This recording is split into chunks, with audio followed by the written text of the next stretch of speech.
Reading with your kids. Hola, ni hao, konnichiwa, assalamu alaikum, shalom, mahaba, moni moli wanji, namaste, jambo, bienvenidos. Hi, my name is Jedley, and this is the Reading with Your Kids podcast. We're coming to you from the beautiful neighborhood of Reedville in the southwest corner of Boston, Massachusetts. We are so delighted and so very honored that you're joining us in our mission to help families grow closer through reading. Please be sure to subscribe to the show in the iHeartRadio app, on Amazon Music, Spotify, Apple Podcasts, Google Podcasts, Stitcher Radio, Himalaya, Ghana, wherever you find your podcast. Our guest today is returning to the show. Faith Goldstein is here to celebrate her new book, Matzah Means So Many Things. Before we invite Faith into the studio, we want to let you know that this episode of the Reading with Your Kids podcast is brought to you by Mission Control, a big feelings adventure written by Nan Arkwright and illustrated by Joe Bauman. This is a wonderful book that can help kids learn how to deal with big feelings. Here's one of the many 5-star reviews on Amazon for Mission Control. Nan and Joe's book demonstrate how a parent and child can get on the same team when emotional storms come. Joseph goes off on his own adventure to discover the strength and tools he has within himself. But Mom is always there waiting for him. He wants to blame her for his storms, but instead he uses her steady, calm presence as a launching pad and returns to her as a safe home base. I love how this builds the relationship between parent and child. Every time I go through the story again, I find more pictures and ideas hidden in its pages. It's not just a story to read, it's a toolbox for developing skills. I can't wait for the next book in the series. That was written by Cheryl in the United States, and she just loves Mission Control, a Big Feelings Adventure by Nan Arkwright. Hey, we also have a very, very special announcement. We have a brand new Reading with Your Kids Certified Great Read, Dax to the Max Imagination, written by Scott Feld. We think it's a must-read. This is an amazing book centered on imagination. It's a great children's book that aims to inspire young kids to be more creative and use their imagination in fun and amazing ways. For parents and educators, this can serve as a tool to build your child's confidence in becoming more creative. The author takes the reader on a journey with a little boy named Dax who dreams out loud. Dax looks at what is in his environment and imagines how it can be used to create something beautiful. When he looks into the clouds, he imagines all sorts of wonderful things like a dinosaur, a flower, a tree, a magician. What lies ahead for Dax is a quest to use his imagination to the best of his capabilities to gain his first superpower. Dax must solve some mysteries and learn how to use his imagination, which will further strengthen his power. The vibrant illustrations allow young kids to follow the storyline with joy and excitement. The illustrations allow parents to pose questions about how their child can use their imagination. I just love this book because it visually depicts the power of a child's imagination. When Dax looks at the clouds, his friend Lauren encourages him to use his imagination to imagine all sorts of amazing things. Dax uses his imagination and opens up a brand new world.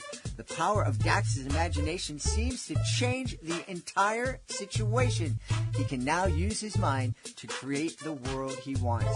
Dax to the Max Imagination, our latest Reading with Your Kids Certified Great Read, written by Scott Feld. Join us right now from the windy city of Chicago. Our guest is returning to the show. She's celebrating a brand new picture book. It's called Matzah Means So Many Things.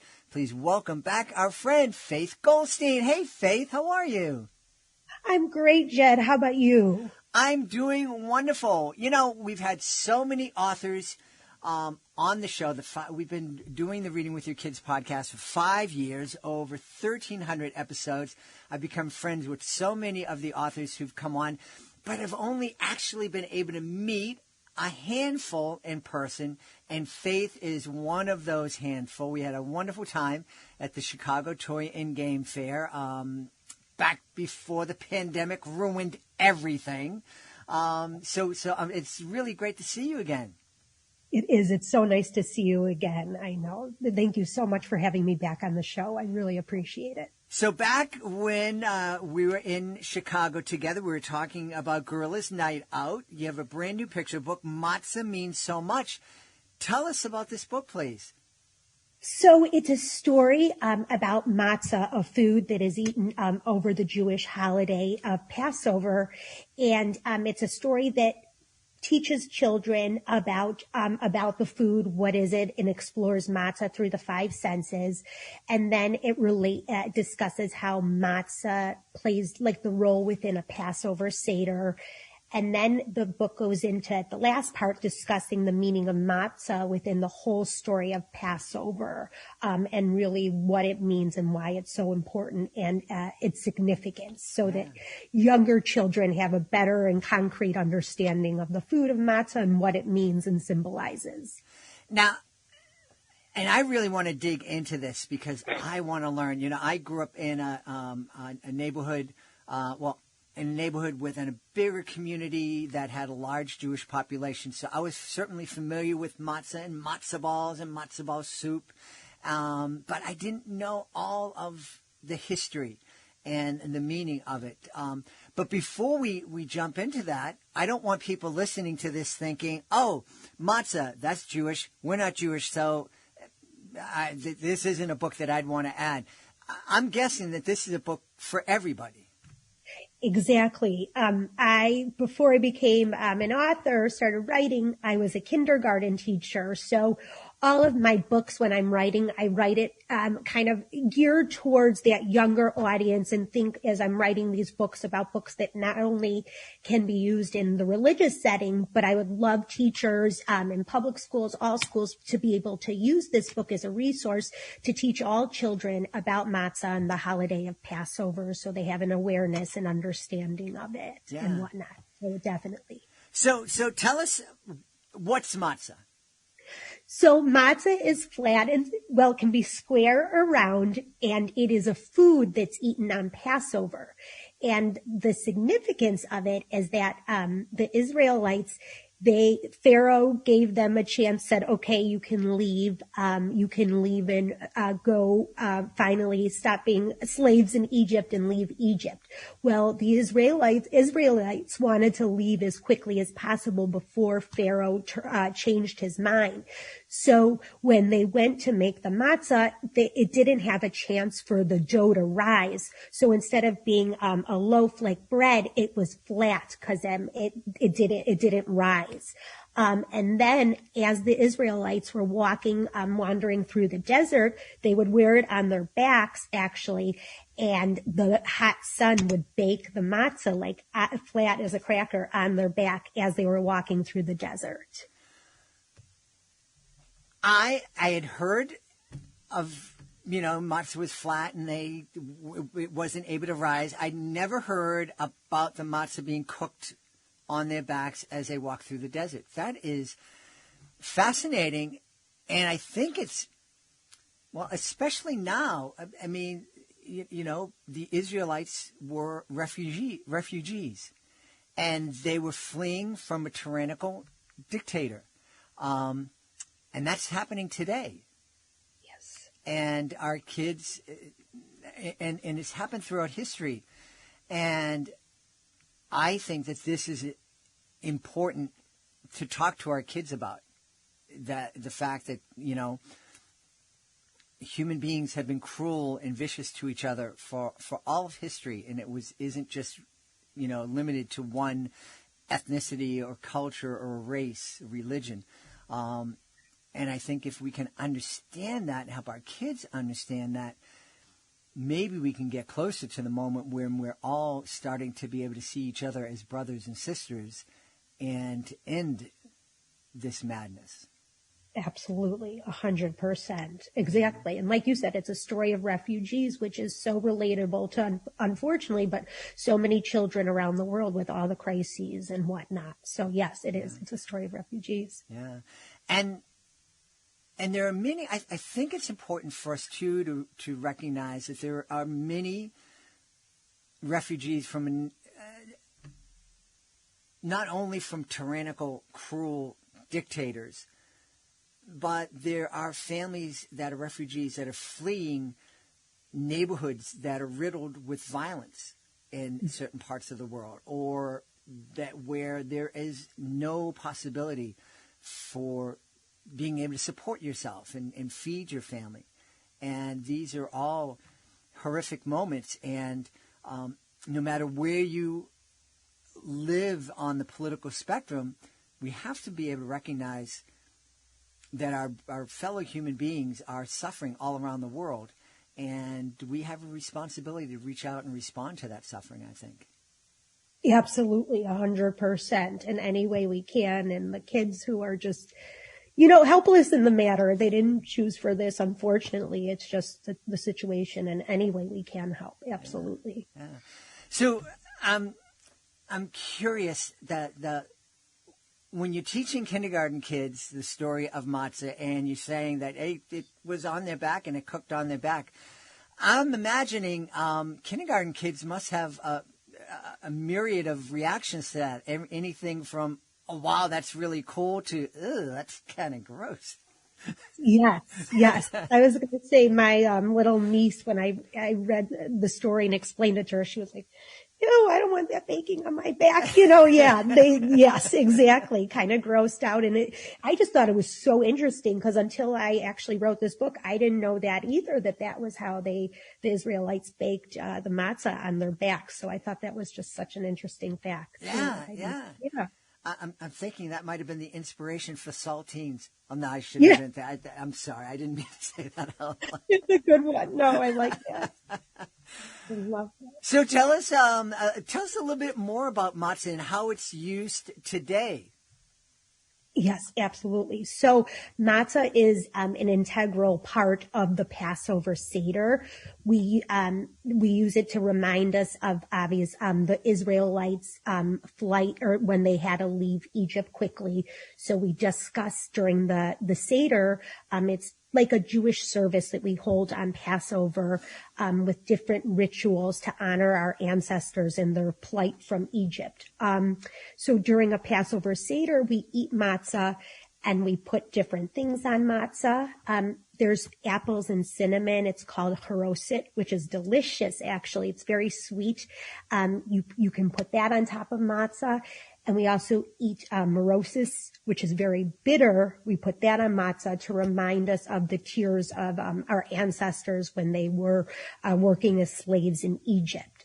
And then one of everyone's favorite parts about the Passover Seder is when you get to hide the matzah.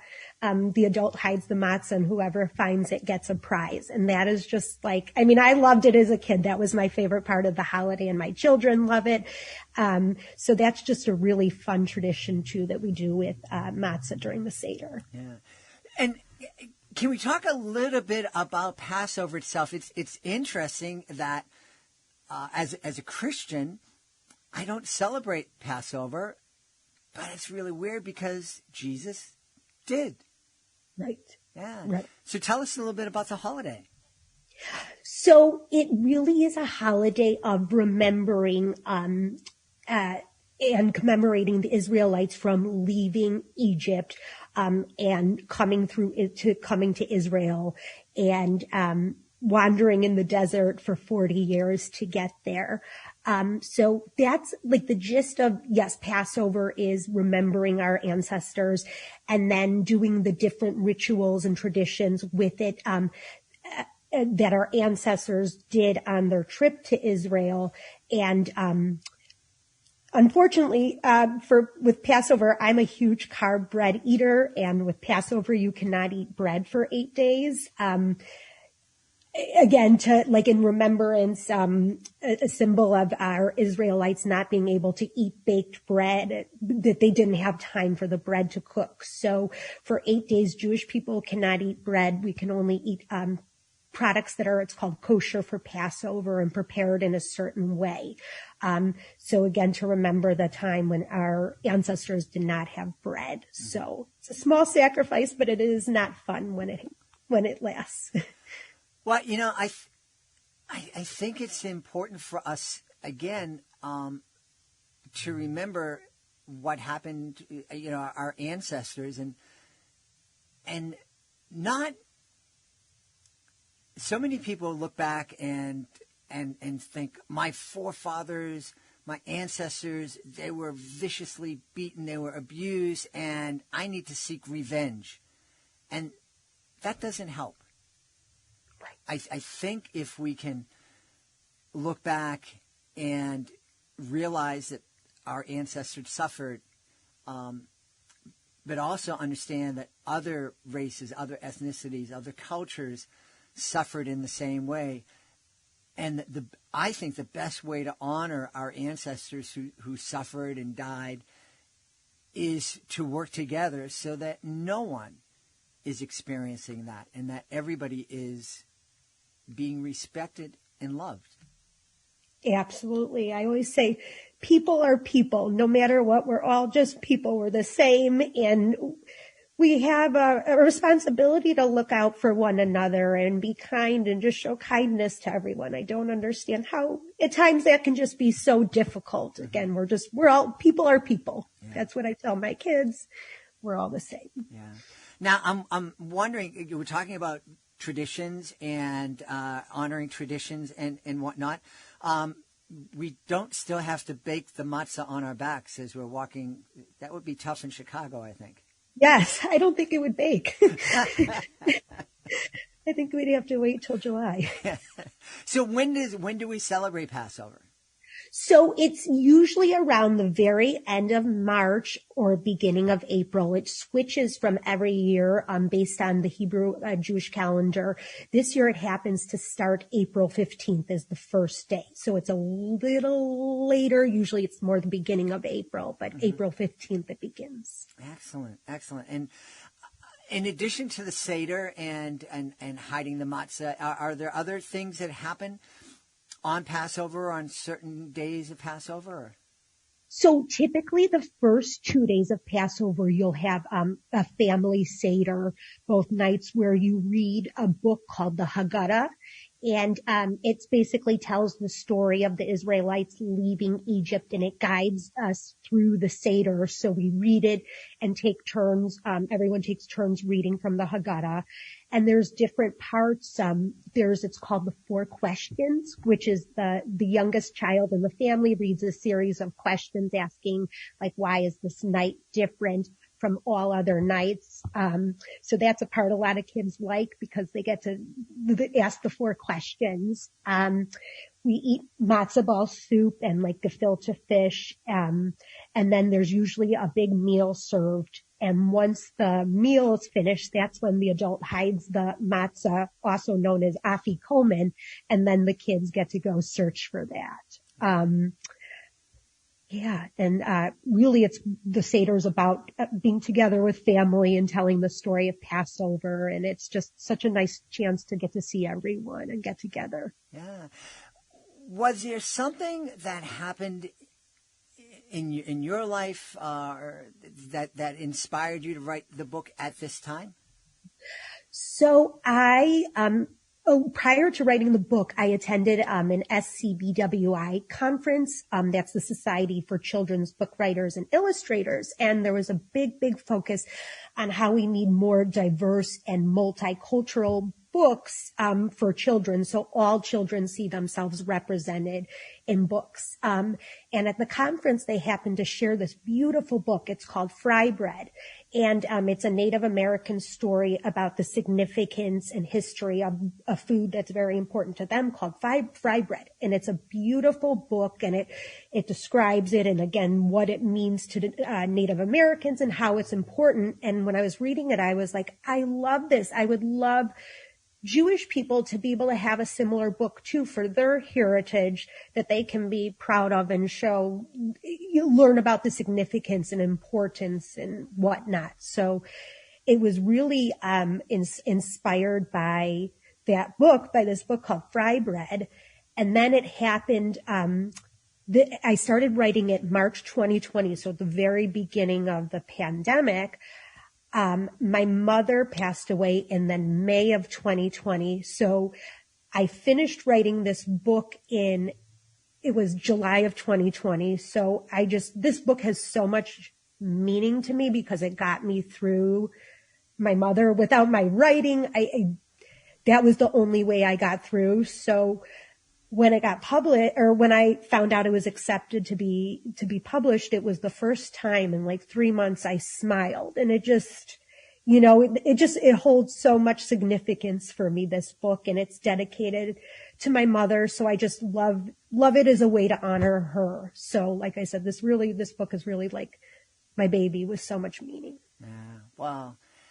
And you can tell just in your voice that this book is special to you, and obviously I'm very sorry for your loss. But what a great reminder to all of us that writing can be so. The word is slipping my mind. So helpful to us and so therapeutic. That's the word I couldn't remember. Therapeutic. That is for me, literally, everything is right. It's so therapeutic. And I felt proud of myself in a way because my mom was literally my best friend. We talked 25 times a day on the phone. She lived 5 minutes away from me. So we saw each other almost every day. And I feel proud that she knows that I didn't just give up, and when she died, that I did something and made something productive from it and whatnot and grew from it. So I just feel good about that. Yeah. Now, are you inspired with the publication of Matzah Means So Many Things? Are you inspired to explore your culture a little bit more and write more about Jewish life? Yes. And someone actually had a really good idea the other day. They're like, there's matzah means so many things, but she's like, what about challah means so many things, or other Jewish foods? I'm like, that is a great idea, because a lot of the Jewish foods do, just like matzah, have a lot of significance and symbolic meaning behind them. So I was like, that's great. So that's something I'm going to start exploring too. Maybe another book in this sort of series about Jewish foods. I was going to say that could be a really, really fun series. Yeah. And like I said, this person I never even thought of, and I'm like, that's a brilliant idea. Yeah. I love that. What's your favorite Jewish food? It's a tough one between either challah and matzo ball soup. Probably challah ultimately. Okay. Matzo ball soup. What is the soupy part of the matzo ball soup? So that's usually just like a chicken broth, with vegetables like carrots and celery and whatnot. And awesome. Then the matzo ball is made from matzah meal. Yeah. So it's called. Well, I think it's really wonderful that as a family, we talk about books being a wonderful way for kids to see themselves represented positively in the pages of books and how important that is. And I do believe that, but I also, and it's probably because when I was growing up, all the books had white characters that maybe we assumed were Christian and American. So I saw myself in all the different pages of the books. What was important for me and for my kids was to be able to see other cultures and learn about other cultures. And this is, Matzah Means So Many Things is a wonderful way to introduce families to customs that happen around Passover and to just learn about that, talk about it, and talk about what we have in common with folks who are Jewish and what's different and how we can find ways to come together and understand each other even more. Yes, absolutely. I mean, 100%. Because when you learn and understand more of things don't seem so different, and you realize people are more similar than they are different, and are all customs, and there's a string that runs through of similarity of all the same ideas and things. It's just kind of presented in a different way, if that makes sense, for a different religion. Yeah, absolutely. Faith, tell everybody, please, where they can go to find out more about Matzah Means So Many Things, and also about Gorillas Night Out. Yes. So I have a website. It's faithgoldstein.com. And I need to update it to include Matzah, but my first book, Gorilla's Night Out, is there. And you can also you can learn more about me at faithgoldstein.com. And my book is available at Amazon, Barnes and Nobles, Walmart, and then a bunch of other littler like indie bookstores and whatnot all throughout. And I do have obviously Facebook and Instagram and Twitter pages. And I'm learning TikTok, which is making me very old. So. That's what I'm trying to do too. If you figure anything out, let me know. Oh my God. We've had a great time speaking to the author of Matzah Means So Many Things, our friend Faith Goldstein. Hey, Faith, thanks so much for being back with us. Thank you so much, Jed. I really appreciate it.